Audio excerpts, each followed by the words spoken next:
박수로 환영 부탁드립니다. Hi everyone, my name is Gary Armstrong and I'm the Senior Director of Operations for EMEA at FossID. I would just like to say a big thank you to OSBC for having me here today to talk to you on how to maintain software security and license compliance in a world of AI-generated code. Firstly, I'm going to talk a little bit about me, where I'll explain as to who I am and why I'm in a position today to talk to you on software security and license compliance. I studied computer science at Queen's University in Belfast, Northern Ireland, graduating in 2012. And if you haven't already guessed from the accent, I'm from Northern Ireland in the UK, so I do hope that all the English speakers can understand me okay, and the translator can do so as well. After graduating, I went on and did my time in financial services, working at Citibank as a developer and a technical project manager on trading and pricing applications. I then decided to move into the world of open source compliance when Black Duck Software decided to open an office in Belfast in 2016. I worked specifically within Black Duck Audits, where I managed the open source audit team. This was a global team, and we delivered open source audits and technical due diligence services to companies primarily going through mergers and acquisitions. Last year, I joined FossID, where I'm the Senior Director of Operations in EMEA, and I'm also Head of Professional Services. I'm not only there to support the strategic development of the products to benefit our customers, but I'm also there building out and enhancing our service offerings. I'm sure most of you are aware of FossID. However, I just wanted to give a high-level walkthrough of our journey to date. As the most frequent question that we get at conferences and events is, were you not acquired? Well, yes, we were, but things have changed, so let me step back and give you a quick high-level timeline. FossID is a software composition analysis tool and services provider. We were founded in 2016 by developers from Ericsson, who at the time did not feel that the tools out there were adequate. So in 2021, FossID was acquired by Sneak to enhance their scanning capabilities. But then in 2022, FossID was reacquired by our co-founders. They wanted to focus again on OSS, license compliances, and the challenges that are facing us, such as generative AI. So we've been pushing out major releases and updates since going back out on our own. But the piece I'm most happy to showcase is our mascot. So I'd like to introduce to you Shinobi, the SCA Ninja, who was officially launched within the last month. Shinobi has been with us for many years, however not as our formal mascot, so it's great to have Shinobi representing FossID. So let's look at the agenda. As part of the introduction, we'll cover the rise of AI-generated code. We will then move on to license compliance challenges. We will cover security risks in AI-generated code. And finally, we'll wrap up with some takeaways under the conclusion. Shinobi looks to be ready to tackle AI, so let's get going with the introduction. Let's start with what are generative AI coding tools. These are tools that leverage generative AI to help developers create or enhance source code. They typically run within integrated development environments, and they primarily do three things. They autocomplete, which is where you start writing a line and they will make a suggestion for the remainder of the line. Sometimes it goes all the way to suggest a full snippet, which is a snippet suggestion. And lastly, then there is chat, where you can ask questions. I'm not going to go too deep into how generative AI tools have been developing over the last few years, as I only have 30 minutes. However, I just wanted to highlight to you this timeline, which shows how generative AI tools from Microsoft, Google, and Amazon have been developing over the last 4 years. We definitely saw an increased amount of activity in 2023, and I think we are all excited and curious to see what's coming next. So what are the benefits and challenges of using generative AI? So let's start with the benefits. Increased productivity. AI tools can automate repetitive tasks and provide improvement suggestions. This means developers can focus on more complex problems, or can even work on something that's a wee bit more creative. Error reduction. AI tools help to reduce coding errors and by catching mistakes as they happen. This ensures cleaner code and reduces time spent debugging. Improved code quality. AI tools enhance code quality where they can even suggest best practices and code structures. And then we have enhanced collaboration, where AI tools provide code that is of a consistent standard, and it's usually well commented also. From my experience, it can take you quite a while to look at another developer's code and work out what's going on. So now let's look at the challenges.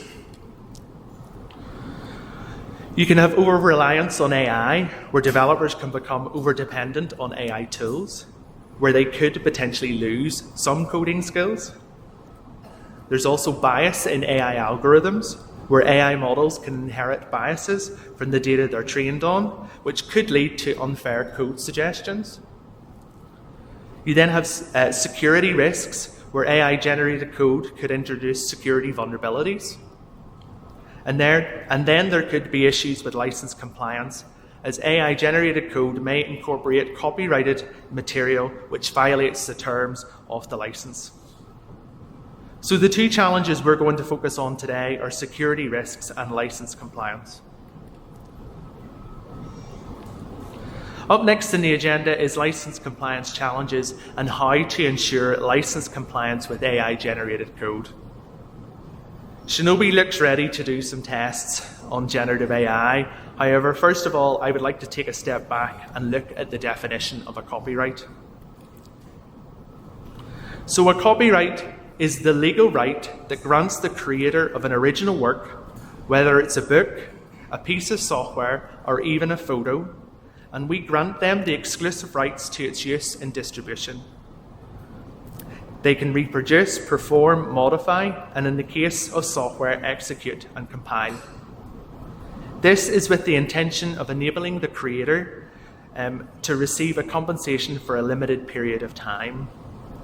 So copyright can differ by jurisdiction, but at a high level, this is a definition of a copyright. So let's look at an example and just say I was a wee bit musical and I was to write a song. I could exercise my exclusive rights as the copyright owner and give the song to Matthew. Matthew could play it on their radio station, where every time they play it, they have to pay me. I could also give it to Stephen, where they can perform the song and they can play it any time they want, but they only have to credit me. So every time they sing it or play the song, they have to give me credit as the creator. This is also the same for software. So if I was to write an application and I give it to Matthew, they could use it in video games, they can run it only on Intel processors, and they have to pay me every time they sell it within their product. I could also give it to Stephen, where they can run it for any purpose. They are free to modify it, and they're free to distribute it, but they always have to credit me as the author. So in the case of Matthew, we have a commercial agreement. Meanwhile, in Stephen's case, we have something similar to an open source license. So hopefully everyone has a better understanding of what is a copyright and the rights a copyright owner has.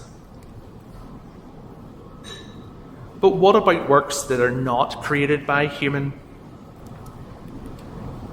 In most jurisdictions, works created by a human can only be protected by a copyright. The text behind me is an extract from copyright law in Spain, which was wrote in 1987, making this law 36 years old. So if we zoom in to the text, it states the rights to the author are determined as the person who is carrying out the purely human task. This This law was wrote 36 years ago, and it never anticipated this growth in generative AI or the creation of works by non-human. So let's look at code repositories. I think they're going to become a mix of human and AI-generated code, and in most cases they probably already have. But what does this mean in terms of copyright ownership? There are actually some countries that support for non-human or AI copyright, and this includes India, New Zealand, Ireland, and the UK. In the UK, for example, the author shall be taken to be the person that undertakes the arrangements necessary for the creation of the work, which is the concept of prompt engineering. Personally, I feel granting copyright to the person who made the operation of artificial intelligence possible is the most sensible approach. But that is something each jurisdiction is going to have to decide. There are also some major court cases ongoing that could impact this, so let's look into one of these. So ever since the general availability release of Copilot in July 2022, they have been called out many times for using copyright. In the case of Tim Davies, a professor at Texas University, Tim was able to show a clear example of him being suggested code that he had previously wrote some years earlier. This is one of the many complaints that have been made against generative AI coding tools, and that's why in November 2022 there was a case brought against Microsoft, GitHub, and OpenAI. This court case is still ongoing, and it could rewrite the rules of AI copyright ownership. So, are these claims that are being made against generative AI tools true? So I think, Shinobi, we're ready, so we'll run a few tests. So this is Copilot, and I should say that the screenshot is slightly outdated from what you'll see today. However, what we are investigating still stands true. So on the Copilot website, there is an example where Copilot is being asked to determine whether the sentiment of text is positive using a web service. So this is sentiment analysis. What we're going to do is take this piece of code and run it through FossID Workbench.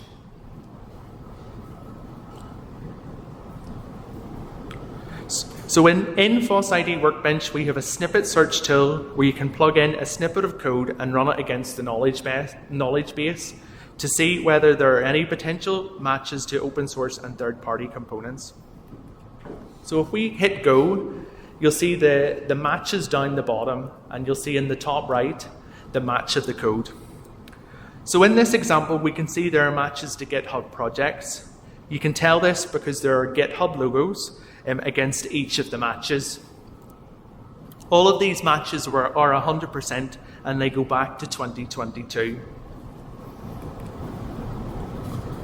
So GitHub Copilot built a filter to help detect and suppress suggestions which contain code that matches public code on GitHub. So if we go ahead and block that, so we don't see any matches to public code, well, we shouldn't anyway.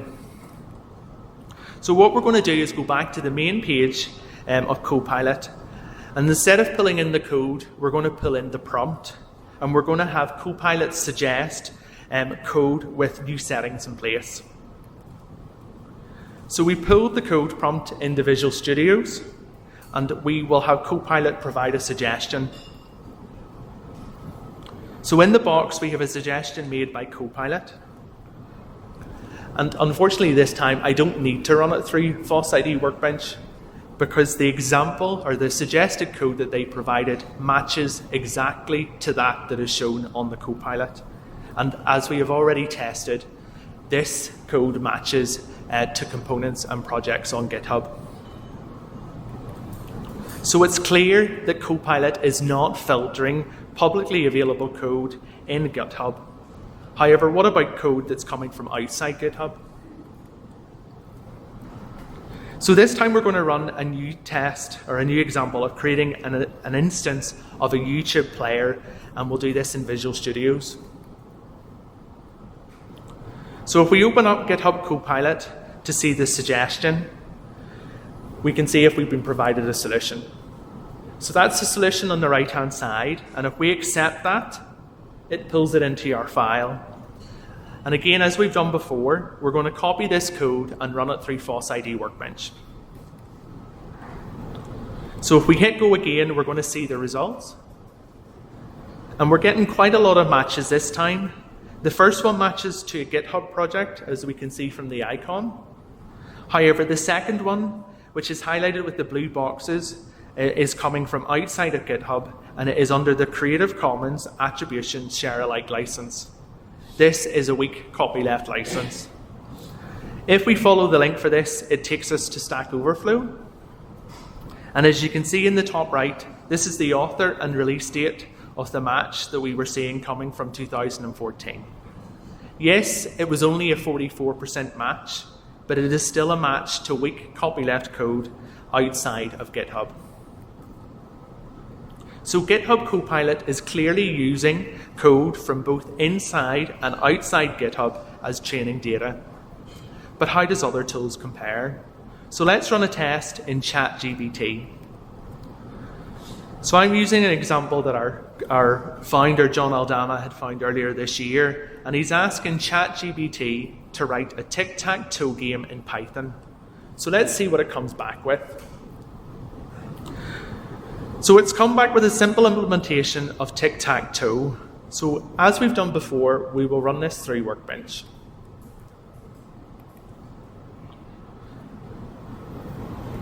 This time, we're getting a single match, and it's for an implementation of tic-tac-toe by ChatGPT.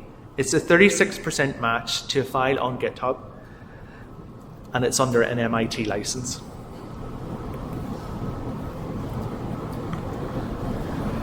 So Shinobi has our test results consolidated for us, and I think it's quite clear. They show that GitHub Copilot is trained on open source without respecting open source licenses. The filter to avoid publicly available codes does not work. GitHub Copilot is suggesting code inside and outside of GitHub, and ChatGPT does all of the above as well. Generative AI coding tools are trained on data that they are not allowed to use. And as stated by Matthew Butterick, GitHub Copilot relies on software piracy on an unprecedented scale. Matthew Butterick is a typographer, lawyer, writer, and programmer who is serving as co-counsel in the multiple class action lawsuit against those AI companies mentioned on the previous slide. Now, I would just like to point out that GitHub Copilot has actually recently introduced the ability to allow you to see references to matching code in GitHub.com. So it makes a suggestion. So if it makes a suggestion and it's coming from GitHub, it will provide you with that reference as to where it's come from. However, let's not forget, the biggest users of open source is the open source community themselves. If you were to see a reference that something is coming from GitHub, how do you know that author hasn't pulled in code from outside of GitHub? So hopefully you're all still with me and following along as I've been flicking through those many slides. It's clear there are big challenges with license compliance when using generative AI, and I would suggest two strategies. One is generative AI-focused scanning. You've got to employ software composition analysis tool that can detect open source components and snippets. These tools are essential because they help identify and manage compliance risks associated with AI-generated code. Secondly, I would recommend continuous monitoring. You need to ensure that SCA tools are integrated into your CI/CD pipelines. This integration means that every time new AI-generated code is added to the project, the SCA tool automatically scans it for open source components, allowing you to address them very, very early on in the software lifecycle. So now that I've covered license compliance challenges, let's move on to the security risks in AI-generated code and how you can ensure security in using it. Shinobi is showing off his Mission Impossible skills here, so let's get started and look into security risks in AI-generated code. So there are many security risks associated with AI-generated code, but unfortunately I only have a 30-minute session, and if my timing is right, I should have roughly 10 minutes remaining. So I'm going to cover vulnerable snippets, obsolete data, and insecure URLs, but I'm also sharing with you the links for some examples of employee misuse and AI package hallucinations, which are two very interesting topics which you should look into once the slides have been shared. So this is an example of vulnerable code being suggested by ChatGPT. This example is actually from a security expert at Nord Security, where they investigated if ChatGPT could really produce secure code. They prompted ChatGPT that they have a login form with a username and password, and they would like it to write a code snippet to check in the database whether the credentials are correct. Unfortunately, the code generated showcased clear vulnerabilities. First, it was susceptible to SQL injection attacks, as the username variable is directly plugged into the SQL query string, which is lacking a properly prepared statement with parameter binding. This would allow SQL injection. Secondly, it allows username enumeration. ChatGPT suggested displaying invalid password for failed logins. This is a security misstep, as such messages give attackers hints, easing their job of guessing valid usernames. A better practice is to keep things vague with messages like invalid username or password, which keeps attackers in the dark as to which part failed. And the last red flag is the hard-coded credentials. Attackers who access the source code could exploit these to compromise the system or steal sensitive information. This expert didn't end their research here, and then they actually asked ChatGPT the same question for 5 different programming languages, and they didn't notice any significant differences when it came to more secure code. Up next, we have obsolete data. Unfortunately, AI relies on old data sets where it may be 5 or up to 10 years out of date. This can create a problem as programming develops at a very fast pace. As such, AI has the potential to output solutions based on outdated information, making them obsolete or even potentially hazardous. I found this great example of obsolete data from Jack Rodenko's article, The Dark Side of AI, how generating code could be dangerous for business. So I was actually able to replicate this example where I've asked ChatGPT to write the JSON Web Tokens middleware using RSA tokens in Go language. So as you can see in the blue box, we have a well-known JSON Web Tokens library being used for Go. Unfortunately, this library has been deprecated due to critical security vulnerabilities that cannot be mitigated. So as you can see on the GitHub project, the last updates were in 2021, the repo was archived in 2022, and in huge font, it states that this repository is no longer maintained where it should not be used. I would imagine most proficient Golang programmers are aware they should not use this well-known package. However, it is clear that AI has yet to catch up. If we look this component up in Sneak, we can see that all versions up to the last version are vulnerable to access restriction bypass. So lastly, on to the third example of generative AI suggesting insecure URLs. I found this lovely example by Ufri Uzan, a cybersecurity researcher that published their article on Medium. In the example, you can see they requested ChatGPT to generate a Docker file script for installing a specific version of glibc package.